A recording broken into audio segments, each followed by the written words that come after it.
The Iraqi army's throwing everything it has into this fight to liberate Mosul. At night, tanks and armoured vehicles manoeuvred into position, ready to begin the offensive. This day one of what could be a long campaign. Just before dawn, they began their push forward. We travelled with them in a bullet-ridden Humvee, our convoy tentatively moving forward in the tracks already cleared of roadside bombs. 2 years ago, the Iraqi army fled from IS, but now with Western help, the tide is turning. At our first stop, an Iraqi commander pointed out the positions still under IS control. They'll have to clear about 80 villages before they reach the outskirts of the city.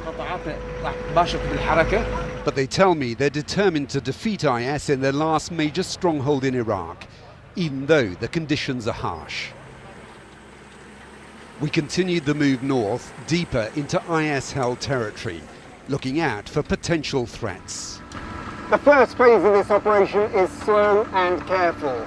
We're travelling through desert and the Iraqi army are taking village by village. The main threats here are minefields, suicide truck bombs and mortars. And we're still about 30 miles from Mosul itself. Then the first signs of resistance. A tank fired at a suicide truck bomb before it could wreak its havoc. This the aftermath of the massive explosion. They used a rocket when they spotted what they said was an IS convoy about to make an escape from one of the outlying villages. But they say they're also being helped with intelligence provided by Iraqi citizens still living under IS control. They gave us a lot of information, how they escape, how many they carry weapon, they don't carry weapon, they have a motorcycle, they have a heavy machine gun, they don't have it, they escape north, east, west. So you've got people inside who are passing information to you? We have sources. The Iraqi army's among few of the forces that will be allowed to enter Mosul.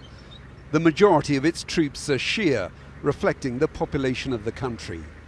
They still hope they'll be greeted as liberators in a city mostly made up of Sunnis. But there are also fears this fight could end with a more divided country. Jonathan Beale, BBC News, on the road to Mosul.